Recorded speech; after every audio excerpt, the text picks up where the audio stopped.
ఇవాళ మార్కెట్లు ఎందుకు పడిపోయాయి అంటే 99% మందికి ఆన్సర్ తెలుసండి. అసెంచర్ కంపెనీ వాళ్ళ దగ్గర గైడెన్స్ తగ్గించింది కనుక ఐటీ సెక్టార్ స్టాక్స్ అన్ని పడిపోయాయి. అందువల్లే మన మార్కెట్లో నెగటివిటీ ఉందని. మీరు ఆలోచించండి. ఒక్క కంపెనీ ఒక్క స్టేట్మెంట్ ఇవ్వడం వల్ల మన ఇండియాలో ఎంటైర్ ఐటీ సెక్టర్ స్టాక్స్ అన్ని ఇంతలా పడిపోవాలా? ఇక్కడ ఏం తెలుసుకోవాలి మనం? ఎందుకు ఇంత ఇంపార్టెన్స్ ఇస్తున్నాం? ఈ విషయం మీకు చాలా క్లియర్ గా అర్థం కావాలండి. దీని గురించి మాట్లాడదాం నెక్స్ట్. ఈ వీడియో చూస్తున్న వాళ్ళందరూ రాసి పెట్టుకోండి. నెక్స్ట్ 60 రోజులు చాలా ఇంపార్టెంట్ గా మారబోతున్నాయండి. అమెరికా ఇరాన్ డీల్ మీద సైన్ చేశాయి కదా, కానీ ఇరాన్ ఒకటి చెప్తుంటే అమెరికా ఇంకోటి చెప్తుంది. అసలు ఎక్కడ కన్ఫ్యూజన్ వస్తుంది? ఆయిల్ పడుతుంటే మార్కెట్లు పెరగాలి కదా, మరి ఇవాళ మార్కెట్లు ఎందుకు పడిపోయాయి? ఇప్పుడు ఈ ఇరాన్ కి లేదు అంటే అమెరికాకి మధ్య జరుగుతున్న శాంక్షన్స్ విషయంలో మధ్యలో సడన్ గా ఫ్రాన్స్ ఎందుకు ఎంటర్ అవుతుంది? దీనివల్ల నెక్స్ట్ ఇంకా విషయం కాంప్లికేట్ అవబోతుందా? ఇవే కాదండి, మార్కెట్ లో కొన్ని స్టాక్స్ ఉన్నాయి. అంటే ఇవాళ స్టాక్ మార్కెట్ లో ఏవో హెడ్ లైన్స్ 4 చూసి ఏవో 4 స్టాక్స్ పెరిగిపోయి అనుకోవడం కాదండి.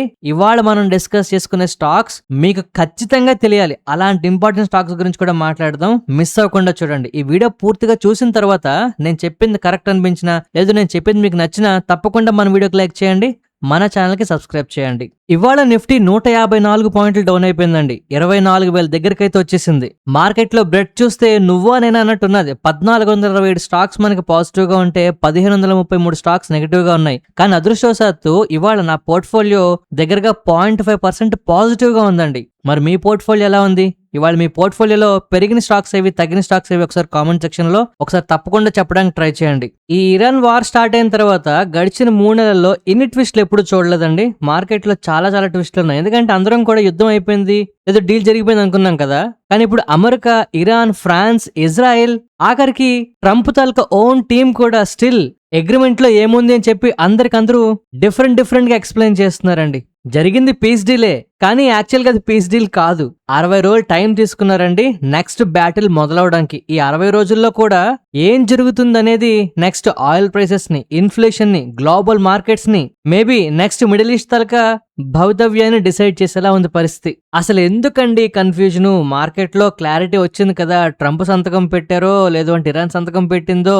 మనకెందుకు ఈ గోల్ అంటే జనరల్ గా బిగ్గెస్ట్ వెల్త్ అనేది మార్కెట్ లో న్యూస్ వచ్చిన తర్వాత కాదండి, మార్కెట్ లో కన్ఫ్యూజన్ ఉన్నప్పుడే మనం జనరేట్ చేయడానికి అవకాశాలు వస్తాయి. సో న్యూస్ అనేది ఆబ్వియస్ గా జరిగిపోతుంది అని తెలిసాక మార్కెట్ లో పెద్దగా రియాక్ట్ అవ్వవు. అందరూ సెలబ్రేట్ చేసుకుంటున్నప్పుడు మార్కెట్ లో డబ్బులు పెట్టిన వాళ్ళు ఇంకా ఏమవుతుంది, ఇంకేమైనా డబ్బులు సంపాదించడానికి అవకాశం ఉన్నాయా అని చూస్తారండి. అది లేదు అని తెలిసినప్పుడు డబ్బులు తీసేస్తారు వెంటనే. నెక్స్ట్ 60 రోజుల వరకు ఏం జరుగుతుందో చాలా టెన్షన్లు అయితే ఉన్నాయండి. చెప్పాను కదా, చాలా ట్విస్ట్లు అయితే వస్తున్నాయి. అసలు ఏం జరుగుతుందంటే ఫస్ట్ అమెరికా, ఇరాన్ రెండు కూడా టెంపరీగా సైన్ చేసేయండి అగ్రిమెంట్ మీద. స్ట్రైట్ ఆఫ్ హార్మజ్ ఓపెన్ చేస్తామని, ఆయిల్ ఎక్స్పోర్ట్ స్టార్ట్ చేస్తామని, శాంక్షన్స్ రిలీఫ్ చేస్తామని, డిస్కషన్స్ కంటిన్యూ చేస్తామని, మిలిటరీ బ్లాకేట్ రిలీజ్ చేస్తామని. సర్ఫేస్ మీద ఇవన్నీ బాగున్నాయి. ఈవెన్ ట్రంప్ అయితే డైరెక్ట్ గా ఆయిల్ పడిపోతుంది, మార్కెట్లో ఆల్ టైమ్ హైలా ఉన్నాయి, నేనే కారణం చెప్పుకుంటున్నాడు. కాకపోతే ఫస్ట్ ట్విస్ట్ ఎక్కడ వచ్చింది అంటే అమెరికా, ఇరాన్ రెండు వర్షన్స్ చెప్తున్నాయండి ఆ డీల్ గురించి. ఒకసారి ఆలోచించండి మీరే. ఒకే డీల్ మీద సైన్ చేశారు, 2 దేశాలు కూడా 2 డిఫరెంట్ ఇంటర్ప్రిటేషన్స్ తీసుకొస్తున్నాయి. ఓ పక్క రెస్ట్రిక్షన్స్ కంపల్సరీగా ఉన్నాయి అంటుంటే, మరో పక్క అసలే రెస్ట్రిక్షన్స్ లేవు అని చెప్పి మాట్లాడుతున్నారు. మీరే ఆలోచించండి. సంతకం పెట్టేమని చెప్పిన వాళ్లే ఒక మాట మీద నిలబడట్లేదు. వీళ్ళ మాట చెప్తుంటే వాళ్ళ మాట చెప్తున్నారు. ఇవాళ చేస్తాము అని చెప్పి సంతకాలు పెట్టిన ఫైల్ మీద ఎక్స్ప్లెనేషనే చెరొకలా ఉంది. రేపు పొద్దున్న ఇద్దరు కలిపి ఓ మాట మీద ఎందుకు ఉంటారు, దాన్ని ఇంప్లిమెంట్ ఎలా చేస్తారు రేపు? ఇది మార్కెట్ లో పెద్ద కన్ఫ్యూజన్ అండి ఇప్పుడు. ఇక సెకండ్ విషయం ఏంటంటే, ఇప్పుడు అందరం కూడా ఆయిల్ గురించి మాట్లాడుకున్నాం కదా, ఇక ఆయిల్ కాదు సమస్య, అయిపోయింది. ఆయిల్ గురించి అయిపోయింది. ఇప్పుడు యురేనియం గురించి బ్యాటిల్ అండి. నిన్న వీడియోలో చెప్పుకున్నాం, గుర్తుందా? నెక్స్ట్ 60 రోజుల్లో ఈ యురేనియం సంబంధించి దాన్ని ఏం చేస్తారు? ఎన్రిచ్డ్ యురేనియం దగ్గర స్టాక్ పైల్ని ఇస్తారా, ఇవ్వరా, అసలు ఎక్కడుంది అది? అమెరికా ఏమో డెస్ట్రాయ్ చేయమని చెప్తుంది, లేదా డైల్యూట్ చేసామంటుంది. ఇన్స్పెక్షన్ చేస్తాము, మమ్మల్ని రానివ్వండి అంటుంది. ఇరాన్ ఏం చెప్తుంది?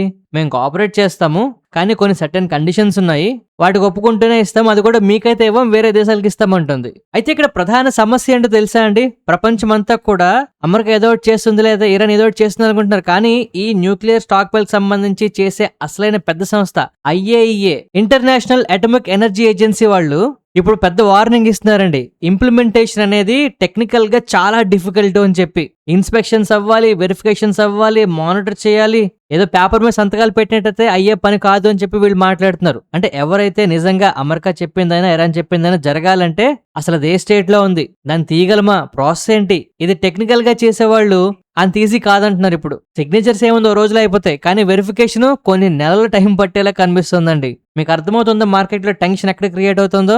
అండ్ ఇప్పుడు అన్నిటికన్నా ట్రంప్ చేస్తున్న కామెంట్స్ వింటే నవ్వాలో ఏడవాలో తెలియట్లేదు. నిన్నటి వరకు ఇరాన్ దగ్గర మిసైల్స్ ఉండకూడదు, న్యూక్లియర్ బాంబులు ఉండకూడదు అంటున్నారు. ఇప్పుడు సడన్ గా ట్రంపే స్వయంగా మిసైల్స్ ఉంటే ఏంటి పెద్ద ప్రాబ్లం కాదు అంటున్నారండి. ఇరాన్ దగ్గర మిసైల్స్ ఉండడం సమస్య కాదు, న్యూక్లియర్ వెపన్స్ అయితే ఉండకూడదు అంటున్నారు. నిజంగా ఈ న్యూస్ చూస్తున్న వాళ్ళందరూ కూడా షాక్ అవుతున్నారు. ఎందుకంటే ఈ యుద్ధాన్ని ఎవరు కలిపి స్టార్ట్ చేశారండి? అమెరికా, ఇజ్రాయెల్ కదా.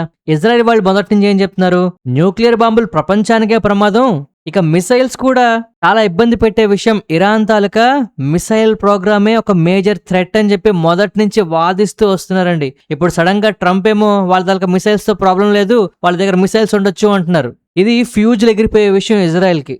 జియో పొలిటికల్ గా రిస్క్ అనేది ఇంకా ఎక్కువైపోతుంది ఇక్కడ. అంటే కన్ఫ్యూజన్ ఉంటే చాలండి, మార్కెట్లు నెగిటివ్ గా ఉంటాయి. దీన్ని కేర్ఫుల్ గా ఒకసారి అబ్జర్వ్ చేయాలి మనం. వారైతే ఆగిపోయిందండి, కానీ ఆర్గ్యుమెంట్స్ ఇంకా ఎక్కువైపోతున్నాయి. ఇప్పుడు ఎవరైతే ఇద్దరు కలిసి ఇరాన్ మీద దాడి చేశారు, ఇప్పుడు వాళ్ళెదురు కొట్టుకునే పరిస్థితి వస్తుందేమో. రెండు కోతుల మధ్యలో పిల్లొచ్చి రొట్టుముక్క ఎత్తుకుపోయింది అన్నట్టు ఇప్పుడు ఫ్రాన్స్ మధ్యలోకి వస్తుందండి. ఏదో డీల్ సైన్ చేశారు, ఏదో ఒకటి యుద్ధం ఆపారు అనుకున్న టైంలో ఫ్రాన్స్ వాళ్ళు ఇప్పుడు సడన్ గా ఒక కొత్త కాంప్లికేషన్ తీసుకొస్తున్నారు. ఫ్రాన్స్ తలక ఫారెన్ మినిస్టర్ ఏం చెప్తున్నారో తెలుసా అండి? శాంక్షన్స్ గానీ లేదంటే ఇప్పుడున్న రిస్ట్రిక్షన్స్ గానీ ఇరాన్ మీదవి అంత ఈజీగా ఎలా డిసప్పేర్ అయిపోతాయి, దానికి ఎవరు అప్రూవల్ ఉండక్కర్లేదా, యుఎన్ ఎందుకు అప్రూవల్ ఇస్తుంది, ఎందుకంటే ఆ రిస్ట్రిక్షన్స్ బేస్ చేసుకునే మిగిలిన దేశాలు కూడా ఆధారపడి ఉన్నాయి కదా అని చెప్పి మాట్లాడుతున్నారు. అంటే అర్థం ఏంటి? ఇప్పుడు అమెరికా ప్రోగ్రెస్ కావాలని కోరుకుంటుందండి. ఇంతవరకు యుద్ధం అమెరికా చేసింది కనుక వాళ్ళందరూ చూశారు, కానీ ఇప్పుడు ఫైనల్ గా ఏదైతే అమెరికా రిస్ట్రిక్షన్స్ అన్ని తీసేస్తామంటుందో మిగిలిన దేశాలు వద్దంటున్నాయి ఇప్పుడు. సో ఇరాన్ తాలూకా రిస్ట్రిక్షన్స్ మీద అమెరికా ఒక్కటే కాదండి, మిగిలిన దేశాలు కూడా కొంతవరకు వాళ్ళ ఒపీనియన్స్ ఉన్నాయి, వాళ్ళ తాలూకా పర్మిషన్స్ ఉండాలి. అంటే కమింగ్ డేస్ లో అమెరికా ఏకఛత్రాధిపత్యం చూపించి నేను డెసిషన్ తీసుకున్నాను, ఆ టైప్ అయింది ఊట్ అయిపోయింది అంటే ఒప్పుకునేది లేదు ఇంకా. సో అంటే ఇప్పుడు పీస్ డీల్ జరిగింది అంటే మన G7 మీటింగ్ లో పాకిస్తాన్ సంతకం పెట్టింది, ఇరాన్ సంతకం పెట్టింది, మిగిలిన వాళ్ళు ఉన్నారు, సాక్ష్యం ఉన్నారు, అది ఉన్నారు, ఇది ఉన్నారు కదా. ఇప్పుడు అందులో కొంతమంది ఏం చేస్తున్నారు? మా పర్మిషన్ లేకుండా అన్ని ఎలా ఇచ్చేస్తారని అడుగుతున్నారు. ఇప్పుడు అంటే మోర్ ప్లేయర్స్ వస్తున్నారు, మోర్ నెగోషియేషన్స్ జరగబోతున్నాయి, ఇంకా మోర్ అన్సర్టెనిటీ మార్కెట్ లో రాబోతోంది. ఇక అన్నిటికన్నా పెద్ద కన్ఫ్యూజన్, అన్నిటికన్నా పెద్ద హెడ్లైన్, ఆల్మోస్ట్ అందరూ మిస్ అయిపోతున్నది ఏంటి అంటే ఇరాక్ లో జరుగుతోందండి. ఇరాన్ వాళ్ళు ఇరాక్ లో ఒక న్యూ ప్రాక్సీ స్టైల్ స్ట్రక్చర్ నైతే స్టార్ట్ చేశారు. అంటే ఇక్కడ ఎక్కడ కూడా బయటికి ఏం కనబడదండి, కానీ ఇరాక్ లో ఇరాన్ కి అనుగుణంగా మిలిటరీ మొబిలైజేషన్ జరుగుతుందన్నమాట. చిన్న చిన్న నెట్వర్క్లు ఉన్నాయి. ఇది ఒక పెద్ద ఇంపార్టెంట్ విషయం చెప్తోందండి. నెగోషియేషన్స్ జరుగుతున్నాయండి పీస్ గురించి. కంట్రీస్ అన్ని కూడా ఫ్యూచర్ కాన్ఫ్లిక్ట్స్ ని ఎలా ఫేస్ చేయాలో రెడీ అవుతున్నాయి. జియో పాలిటిక్స్ అలాగే వర్కౌట్ అవుతాయి, కానీ ఎవ్వరు కూడా వాళ్ళ తాలూకా ఆప్షన్స్ ని వెనక్కి తీసుకోవట్లేదు. అందరూ బ్యాకప్ ప్లాన్స్ ని పెట్టుకుంటున్నారండి. ఇరాన్ వాళ్ళ తాలూకా బ్యాకప్ ప్లాన్ ని ఇరాక్ లో ఉంచిందండి. పైన అందరికి పీస్ టాక్స్ కనిపిస్తున్నాయి, కింద స్ట్రాటజిక్ గా ప్రిపరేషన్స్ అనేవి సర్ఫేస్ లెవెల్ కింద జరుగుతున్నాయండి. అమెరికా చేస్తోంది, ఇరాను చేస్తోంది. నాకు తెలిసి ఈ విషయం మార్కెట్ లో మీకు ఎవ్వరు చెప్పరు. ఇక ఆయిల్ ప్రైసులు పడిపోతున్నాయి కనుక స్ట్రైట్ ఆఫ్ హార్మూజ్ అందరూ ఓపెన్ చేస్తారు అన్నారు కనుక అంత నార్మల్ అయిపోతుందని అందరూ అనుకుంటున్నారండి. కానీ ఒకసారి ఆలోచించండి, షిప్పింగ్ రూట్స్ అన్ని కూడా మైన్స్ పెట్టేసింది ఇరాన్. అవన్నీ క్లియర్ అవ్వాలా? ఆ క్లియర్ అయిన తర్వాత అన్ని షిప్పులకి ఆ రూట్ లో ఇన్సూరెన్స్ రావాలా? సప్లై చైన్ మొత్తం మళ్ళీ ఓపెన్ అవ్వాలా? ఇన్వెంటరీ సైకిల్స్ మళ్ళీ పూర్వం లెవెల్కి రావాలా? ఇవన్నీ జరగాలంటే ఎంత టైం పడుతుందండి? 1 నెల 2 నెలలు కాదు, ఇంకెక్కువ టైం పడుతుంది. సో ఓవరాల్ గా గ్యాసోలిన్ ప్రైసెస్ ప్రస్తుతానికి న్యూస్ వల్ల కింద పడ్డాయండి, కానీ ఇంకా కింద పడ్డానికి మనకి టైం పడుతుంది. అంటే ప్రెషర్ అనేది ఇంకా మార్కెట్ లో కనిపించడానికి చాలా చాలా అవకాశం ఉందండి. ఇక అసలైన విషయం ఏంటంటే కౌంట్ డౌన్ 60 రోజులు లెక్క పెట్టుకోండి. Everything is depend on it. 60 రోజుల్లోపు ఇరాన్ ఒప్పుకుంటుందా, ఇన్స్పెక్షన్స్ చేయనిస్తుందా, శాంక్షన్స్ మరికొంచెం ఈజ్ అవుతాయా అవ్వా, ఇజ్రాయెల్ ఈ ప్రాసెస్ కి సపోర్ట్ చేస్తుందా చేయదా, యూరోప్ కోఆపరేట్ చేస్తుందా చేయదా, షిప్పింగ్ రూట్ అంతా నార్మలైజ్ అవుతుందా అవదా, యురేనియం అసలు ఇష్యూ అవుతుందా, అసలు దాన్ని బయటికి తీయగలరా లేదా, తీస్తే దాన్ని రిజాల్వ్ చేయగలరా, ఇందులో ఏ ఒక్కటి కొలాప్స్ అయినా మళ్ళీ విషయం మొదటికే వస్తుందండి. అందుకే నెక్స్ట్ 60 రోజులు మార్కెట్ లో ఎంత గ్రోత్ వచ్చినా 60 రోజుల తర్వాత నెక్స్ట్ ఆ యురేనియం స్టాక్ పైల్ గురించి, లేదు అంటే ఇజ్రాయెల్ ఏం చేస్తుందని, ఇరాన్ ఎలా ఉంటుందని మనం ఆలోచించక తప్పట్లేదండి. ఇవాళ హెడ్లైన్ సంగతి పక్కన పెట్టండి, యుద్ధం ఆగిపోయింది, క్రూడ్ ఆయిల్ ప్రైసెస్ పడిపోయింది, మార్కెట్లు పెరిగిపోతున్నాయి, నిన్నటి వరకు చూసాం. ఇవాళ ఏమైంది? ఒకసారిగా కింద పడ్డాయి లేదా? అంటే ఇండైరెక్ట్ గా మార్కెట్ నెక్స్ట్ ఏం జరగబోతుందనే దాన్ని ఇప్పటి నుంచి ప్రైసింగ్ చేయడానికి ట్రై చేస్తుందండి. అంటే ఇవాల్టి వరకు మార్కెట్ ఏం చేసిందండి? పీస్ డీల్ జరుగుతుందా జరగదా, ఆయిల్ తగ్గుతుందా తగ్గదా, ఇన్ఫ్లేషన్ తగ్గుతుందా తగ్గదా, ఇంట్రెస్ట్ రేట్లు తగ్గుతాయా తగ్గవా, ఇలాగా మార్కెట్ లో ఉన్న ఈవెంట్స్ ని జరుగుతాయా జరగవా అని చెప్పి అంచనా మీద మార్కెట్లు పెరగడం తగ్గడం జరిగాయి. కానీ ఇక్కడి నుంచి ఏమవుతుందో తెలుసా, కాన్సిక్వెన్సెస్. ఎందుకంటే ఈవెంట్స్ కంప్లీట్ అయిపోయి నెక్స్ట్ కాన్సిక్వెన్సెస్ ఎలాంటి ఆపర్చునిటీని క్రియేట్ చేస్తుంది. ఆపర్చునిటీ క్రియేట్ చేయడంలో టైం పడుతుందా, మార్కెట్లు నెగిటివ్ గా ఉంటాయి. లేదు తొందరగా అయిపోతుందా, మార్కెట్లు స్టేబుల్ గా ఉంటాయి. ఆపర్చునిటీ వస్తుందనే క్లారిటీ వచ్చిందా, మార్కెట్లు పరిగెడతాయి. సో సీజ్ ఫైర్ ని ప్రస్తుతానికి ప్రపంచమంతా సెలబ్రేట్ చేసుకుంటున్నాయండి. ఇవాళ కాస్త మార్కెట్లో భయాలు కనబడ్డాయి. ఐటీ స్టాక్స్ గురించి నెక్స్ట్ మాట్లాడుకుందామండి. బట్ ప్రస్తుతానికి ఏంటి అంటే, హిస్టరీలో ఒకటి మనం ఇంపార్టెంట్ గా గమనించాల్సింది ఉంది. ప్రతిసారి కూడా యుద్ధాలు మొదలవడం ఆపడం ఈజీగానే జరిగిపోతాయండి. కానీ ఆ తర్వాత ఒకళ్ళ మీద ఒకళ్ళ నమ్మకం క్రియేట్ చేసుకుని ఫుల్ ఫ్లెడ్జ్డ్ గా నెగోషియేషన్ స్టార్ట్ అవుతాయి చూసారా. ఇప్పుడు అసలైన ప్రాబ్లం అంతా ఇక్కడే, నెగోషియేషన్స్ అవ్వట్లేదు. ఒక్కొక్కరు ఒక్కో మాట చెప్తున్నారు. ఇప్పుడు వార్ ఆగింది అని చెప్తే నెక్స్ట్ ఏమవుతుందో అని చెప్పడానికి ఎవరికి ఆన్సర్ లేదు. సో ఇలాంటి టైముల్లో అందుకే ఇలాంటి విషయాల్ని మనం సెలబ్రేట్ చేసుకోవడానికి 100% మనం రెడీగా ఉన్నా కాస్త జాగ్రత్తగా ఉండాలని చెప్తున్నది. సో ఒక్క అమెరికన్ కంపెనీ ఆల్మోస్ట్ మన ఇండియా ఐటీ సెక్టార్ ని మొత్తం భయపెట్టి హడలు కొట్టిందండి ఇవాళ. మన టీసీఎస్ గాని, ఇన్ఫోసిస్ గాని, ఏ పెద్ద కంపెనీ తీసుకున్నా రిజల్ట్స్ బాగున్నాయని రీసెంట్ గా ఐటీ సెక్టార్ లో కొంత గ్రోత్ కనిపిస్తున్నట్టు మనం నిన్న మొన్నటి వరకు చూసాం. కానీ ఇవాళ ఎక్కడో అమెరికాలో ఒక కంపెనీలో ఏదో ఒక న్యూస్ వచ్చిందని ఇంతలాగా మన స్టాక్స్ అన్ని పడిపోవాలా? మన టీసీఎస్ ఏమైనా నెగిటివ్ రిజల్ట్స్ ప్రకటించిందా? డీల్స్ ఏమైనా పోయాయా? వీళ్ళకి $multi-million వస్తున్నాయి కదా, కొత్త కొత్త డీల్స్ వస్తున్నాయి కదా విప్రోకి, టీసీఎస్ కి.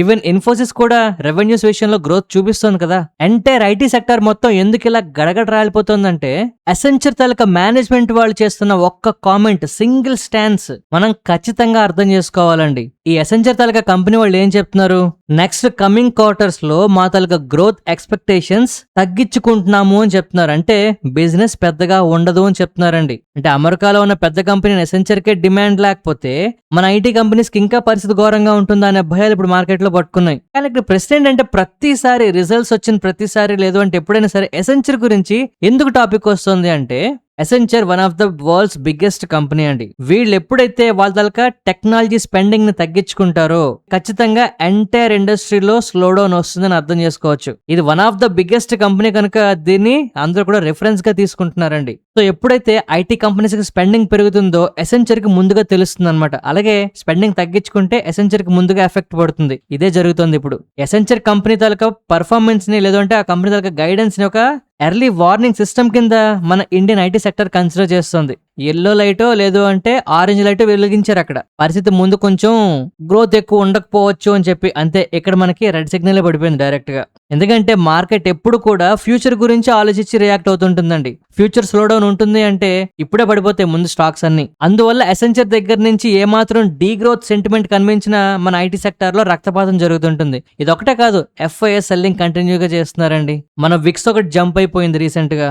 విక్స్ పెరిగింది అనుకోండి, ఖచ్చితంగా మూమెంటం అనేది పెద్ద అయిపోతుంది. 100 పాయింట్లు పడే దగ్గర 200 పాయింట్లు పడుతుంది. సో మొత్తంగా ఏంటంటే, ప్రస్తుతానికి మన కంపెనీ సేఫ్ పొజిషన్ లో ఉన్న, ఫ్యూచర్ కాస్త కష్టంగా ఉంటుంది అనగానే మాకెందుకు రా బాబు ఈ కష్టాలు, ఉన్న ప్రాఫిట్లు చాలు, లేదంటే ఉన్న బాధలు చాలు మాకు అని చెప్పి ఉన్న వాళ్ళందరూ కూడా అమ్మేస్తున్నారండి. అందుకే ఐటీ సెక్టర్ స్టాక్ అంతా కూడా మన ఇండియా మార్కెట్ లో ఇబ్బంది పడుతుంది. ఇక నెక్స్ట్ మనం మాట్లాడుకునేది రిలయన్స్ అండి. రిలయన్స్ తలకి AGM మీటింగ్ అయింది. నేను ఎప్పటి నుంచో వెయిట్ చేస్తున్న ఒక విషయం, జియో తాలూకా IPO మనకైతే వస్తుందండి. ఇది కన్ఫర్మ్ అయిపోయింది. ఇవాళ రిలయన్స్ వాళ్ళు జియో ప్లాట్ఫామ్స్ తాలూకా DRHP సెబీతో ఫైల్ చేస్తున్నారండి. ఇక AI గురించి, జియో హాట్స్టార్ గురించి, 5G గురించి, గురించి, రెన్యూవల్ గురించి బోల్డ్ స్టేట్మెంట్స్ వచ్చాయండి. సింపుల్ గా ఒక మాట చెప్పాలి అంటే, ఎక్స్పెక్టేషన్స్ ని మీట్ అయ్యిందా అంటే అయ్యింది అని చెప్పలేకపోతున్నాం, అవ్వలేదా అంటే అవ్వలేదు అని చెప్పలేకపోతున్నాం. సింపుల్ గా ఒక్క మాట చెప్తాను చూడండి. ఇవాళ రిలయన్స్ ఏవైతే విషయాలు చెప్పిందో వీటి గురించి గడిచిన 2 సంవత్సరాలుగా కూడా చెప్పిందండి. ఈ AGM మీటింగ్ జరిగిన ప్రతిసారి కూడా రిలయన్స్ స్టాక్ లో మనం ప్రెజర్ చూసాం. గడిచిన 2 సంవత్సరాలుగా కూడా రిలయన్స్ స్టాక్ ఇబ్బంది పడుతుంది. ఇప్పటికీ నేను చెప్తున్నానండి, ఎగ్జిక్యూషన్ జరిగే వరకు కూడా నెక్స్ట్ మనం గ్రోత్ ప్రాస్పెక్ట్స్ మీద పెద్దగా ఆశలు పెట్టుకోవడానికి లేదు రిలయన్స్ లో. బట్ వాల్యూ క్రియేషన్ అనేది అన్లాక్ అవుతుంది. ఫర్దర్ గా జియో, రిటైల్ ఇలాగ మనకు రాబోతున్నాయండి. అండ్ వీళ్ళు ఓవరాల్ గా పెట్టుబడులు చాలా ఎక్కువ పెడుతున్నారు, క్యాపెక్స్ ప్లాన్స్ చేస్తున్నారండి. మొత్తం ఈ విషయాలన్నీ మిక్స్ లో గ్రైండ్ చేసి మీ దగ్గర తెస్తానండి నేను. కానీ దానివల్ల ఉపయోగం లేదు. మనకు కావాల్సిందల్లా ఒకటే, ఓవరాల్ గా కంపెనీ స్ట్రక్చర్ ఏమైనా మారుతుందా? ఎస్, జియో వస్తుంది, రిటైల్ తర్వాత వస్తుంది. ఎస్పెషల్లీ జియో ఫ్రెష్ ఇష్యూ ఇస్తున్నారండి. ఇది మనకి కావాల్సిన విషయం. ఎప్పుడు ఇస్తారు? టైం లైన్స్ ఇంకా రాలేదు. వచ్చిన తర్వాత మనం ప్రశాంతంగా మాట్లాడుకుందాం. ఇక ఏ అంటారా, ఆల్రెడీ జరుగుతోంది. ఓవరాల్ గా పరిస్థితి పరిస్థితి చాలా హెల్తీగా ఉంది, ఫ్యూచర్ అయితే బాగుంటుందని చెప్పడానికి అవకాశం ఉంది. రిలయన్స్ వెల్త్ జనరేట్ చేస్తుందండి, కానీ ట్రేడింగ్ చేసే వాళ్ళకి లేదు అంటే ఇప్పుడు న్యూస్ చదివితే మాకేదో వచ్చేస్తుంది అనుకునే వాళ్ళకి డిసప్పాయింట్మెంట్ అయితే ఉంటుంది కొన్ని రోజుల పాటు. ఇవాళ ఫస్ట్ మనం మాట్లాడుకుంటున్న స్టాక్ వాటెక్ వాబాగ్ అండి. వీళ్ళకి దగ్గరగా 1000 కోట్ల వర్త్ ఆఫ్ ఆర్డర్లు అయితే వచ్చాయి కువైట్ దగ్గర నుంచి. ఈ న్యూస్ కారణంగా ఇవాళ ఈ స్టాక్ 8% అబవ్ మనకి ట్రేడ్ అవుతుందండి పాజిటివ్ గా. లాస్ట్ 1 year లో హైయెస్ట్ ఎవర్ వాల్యూమ్స్ రీసెంట్ గా దీంట్లో నమోదయ్యాయండి. ప్రైస్ యాక్షన్ కూడా మనకి స్పీడ్ గా పెరగడం కనిపిస్తుంది. ఒక్కసారి దీన్ని మీ వాచ్ లిస్ట్ లో ఉంచుకోండి, ఎందుకంటే నెక్స్ట్ బిగ్గెస్ట్ బ్రేక్అవుట్ ఇందులో కనిపించిన ఆశ్చర్యపోవాల్సిన అవసరం లేదు. నెక్స్ట్ మనం యాంబర్ ఎంటర్ప్రైజెస్ గురించి మాట్లాడుకోవాలండి. ఇవాళ ఈ స్టాక్ నెగిటివ్ గా ఉంది, కానీ కంపెనీకి చాలా పాజిటివ్ విషయం ఉందండి. వీళ్ళు ఒప్పోకి, వన్ ప్లస్ కి, రియల్మీకి ఇలాంటి బ్రాండ్స్ కి మొబైల్ ఫోన్స్ మ్యానుఫ్యాక్చర్ చేయడానికి అయితే పార్ట్నర్షిప్ అయితే ఎంటర్ అవుతున్నారండి. సేమ్ ఇలాంటి కైండ్ ఆఫ్ ఆర్డర్ డిక్సన్ టెక్నాలజీకి వివో వాళ్ళతో వస్తే ఆ స్టాక్ పెరిగింది, బట్ ఈ స్టాక్ పెరగలేదు. అంటే మార్కెట్ లో ఎక్సైటింగ్ న్యూస్ ఆల్రెడీ ముందు వచ్చేసిందండి. సిమిలర్ కైండ్ ఆఫ్ న్యూస్ వస్తే మార్కెట్ లో పెద్దగా పట్టించుకోలేదు. అండ్ ఓవరాల్ గా మార్కెట్ లో పరిస్థితి కూడా ఇవాళ కాస్త నెగిటివ్ గా ఉండడం, స్టాక్ ప్రైస్ ఇవాళ పెరగకపోవచ్చండి. బట్ గమనించండి, ఇవి ఖచ్చితంగా ఇలాంటి కంపెనీస్ కి రెవెన్యూస్ పెరగడానికి చాలా చాలా మంచి అవకాశం క్రియేట్ చేస్తాయండి. ప్రైస్ యాక్షన్ నెక్స్ట్ మనం ఫాలోఅప్ చేయాలి. నెక్స్ట్ మనం డైమండ్ పవర్ ఇన్ఫ్రాస్ట్రక్చర్ గురించి మాట్లాడుకోవాలండి. అసలు ఈ స్టాక్ తాలూకా డైలీ చార్ట్ చూస్తే ఓరి నాయనో అంటాం గ్యారంటీగా. వాల్యూమ్స్ అయితే బాగా కనిపిస్తున్నాయండి. స్టాక్ ప్రైస్ మనకు బాగానే పర్ఫామ్ చేస్తుంది. ఇప్పుడు 2000 కోట్ల ఫండ్ రైజింగ్ కూడా చేస్తున్నారు QIP ద్వారా. కాకపోతే స్టాక్ PE కాస్త ఎక్కువ కనిపిస్తుంది. కానీ ఇలాంటి స్టాక్స్ లో ప్రాబ్లం ఏమవుతుందంటే, న్యూస్ వచ్చినప్పుడు టెక్నికల్ గా మనకి మంచి ప్యాటర్న్స్ కనిపిస్తున్నప్పుడు చాలా మంది టెంప్ట్ అవుతుంటారండి. కొంచెం జాగ్రత్తగా ఉండాలి. అండ్ మీరు డైలీ చార్ట్ ఓపెన్ చేసి చూస్తే మీకు ఏ ప్యాటర్న్ కనిపిస్తుందో ఒకసారి తప్పకుండా చెప్పండి. నేను మళ్ళీ చెప్తున్నానండి, కంపెనీ PE ఎక్కువ ఉన్నా సరే ఫ్యూచర్ లో గ్రోత్ ఉంటుంది అంటే గ్యారంటీగా స్టాక్ ప్రైస్ పెరిగిపోతూనే ఉంటుంది. అందులోకి బ్రేక్అవుట్ కూడా కనిపిస్తుందని చెప్తున్నాం కదా. సో ఈ బ్రేక్అవుట్ ఒకవేళ అయ్యింది అనుకోండి, ఆపర్చునిటీ ఎంత పెద్దదో మీరు తప్పకుండా ఒకసారి చూడాలి. అది నా ఉద్దేశం. బ్రేక్అవుట్ అయిపోతుంది, పెరిగిపోతుంది, మల్టీబ్యాగర్ అయిపోతుందని చెప్పడం నా ఉద్దేశం కాదండి. బైసెల్ రికమెండేషన్ కోసం కాదు. మీకు విషయం తెలియాలి. ఇవాళ ఒక విషయం తెలిస్తే అది మరో చోట ఇంకా బాగా ఉపయోగపడుతుందండి. సో తప్పకుండా డైమండ్ పవర్ గురించి ఒకసారి డైలీ చార్ట్ ఓపెన్ చేసి చూడండి. ఎంత పొటెన్షియల్ ఉందో ఒకసారి తప్పకుండా చెప్పండి. నెక్స్ట్ మనం యాథర్ ఎనర్జీ గురించి మాట్లాడుకోవాలండి. One of the favourite stock అండి నాకు ఇప్పుడు. ఎందుకు చెప్తున్నాను అనేది స్టాక్ ప్రైస్ చూసే కాదు, కంపెనీ గ్రోత్ చూసి కూడా మనం మాట్లాడొచ్చు, క్వాలిటీ ప్రొడక్ట్స్ చూసి మాట్లాడొచ్చు. అయితే వీళ్ళు కూడా ఫండ్ రైజింగ్ చేస్తున్నారు బాగానే గట్టిగా. నెక్స్ట్ గ్రోత్ వస్తే పర్లేదు, లేదంటే కాస్త ఇబ్బందే ఉంటుంది. అయినా ఇక్కడ ఇవాళ న్యూస్ ఏంటి అంటే, యాథర్ ఎనర్జీ ఇక్కడ నుంచి 60% అప్సైడ్ పొటెన్షియల్ ఉందని చెప్పి వెంచురా వాళ్ళు అయితే కవరేజ్ ఇనిషియేట్ చేస్తున్నారు. ఇది 970 రూపాయల దగ్గర ట్రేడ్ అవుతుంటే 1598 అంటే 1600 రూపాయలు టార్గెట్ ప్రైస్ ఇస్తున్నారండి. వీడి దాకా రెవెన్యూ CAGR 60% తో FY 27 to 29 ఉంటుందని ఒక పెద్ద బాంబే పేల్చారు. మామూలుగానే ఇది నాకు ఫేవరెట్ స్టాక్. ఇలాగ పాజిటివ్ న్యూస్ వస్తే నాకు ఇంకా ఉత్సాహం వచ్చేస్తుంటుంది. కానీ ఒకటి మాత్రం గ్యారంటీగా ఉండాలి, ఇది ఎవరైనా హోల్డ్ చేస్తుంటే స్టాప్ లాసులు గ్యారంటీగా ఉండాలండి. చాలా ఫ్లక్చుయేషన్స్ మనం చూస్తాం ఫ్యూచర్ లో.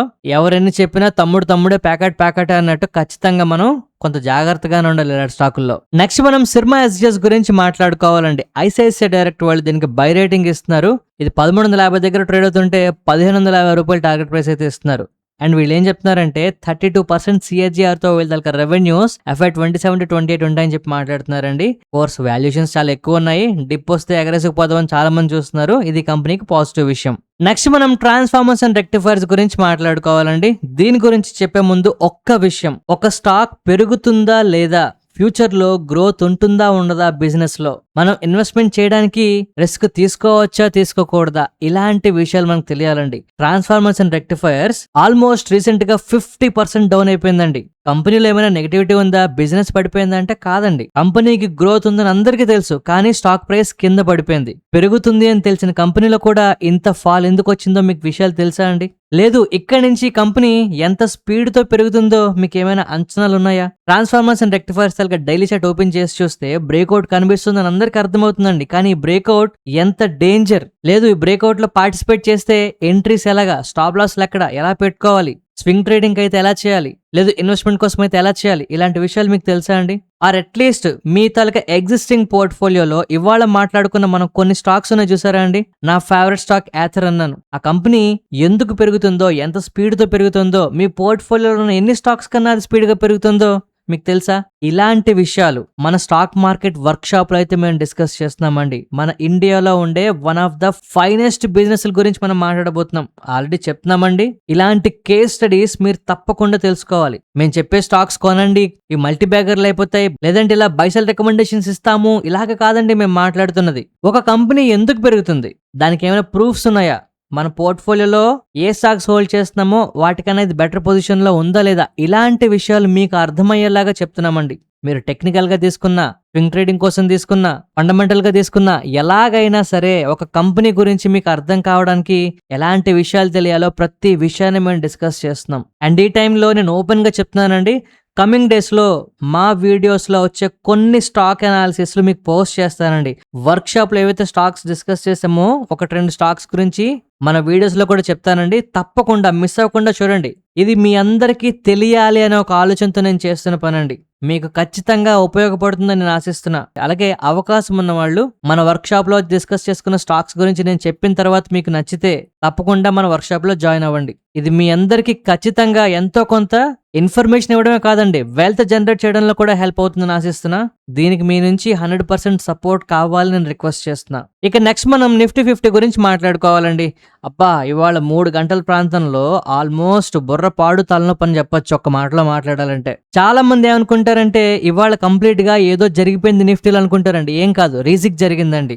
భారతీ ఎయిర్టెల్ అవ్వచ్చు, లేదంటే ఎటర్నల్ అవ్వచ్చు, మనకి కొంతవరకు ఫర్దర్ గా బయింగ్ అనేది జరగబోతుందండి. HDFC bank, Reliance Industries, ICICI bank, Maruti Suzuki ఇలాంటి వాటిల్లో ఇన్ఫ్లోస్ కొంతవరకు తగ్గడానికి అవకాశం ఉంది. And most importantly market close అవుతున్న టైంలో ఇలాంటి వాల్యూమ్స్ గానీ ఇలాంటి బయింగ్ గానీ జరిగితే దాని అర్థం ఏంటి అంటే ఖచ్చితంగా కమింగ్ డేస్ లో సెల్లింగ్ ప్రెషర్ ఏదో ఎక్స్పెక్ట్ చేసి దానికి సంబంధించి కాస్త పాజిటివిటీ ఉంటే సడన్ గా ఇలా బయింగ్ చేస్తుంటారండి. చూద్దాం, ఖచ్చితంగా మండే నాటికి దీన్ని ఫాలోఅప్ చేయాలండి. ఇవాళ వచ్చిన మొమెంటం అయితే మామూలు విషయం కాదు. ఖచ్చితంగా దీన్ని మనం గుర్తుపెట్టుకోవాలి. ఈ వీడియో నచ్చితే తప్పకుండా లైక్ చేయండి, మన ఛానల్కి సబ్స్క్రైబ్ చేయండి. ఈ హెల్ప్ చేస్తారని ఆశిస్తూ మరొక మంచి వీడియోతో కలుద్దామండి. ధన్యవాదాలు.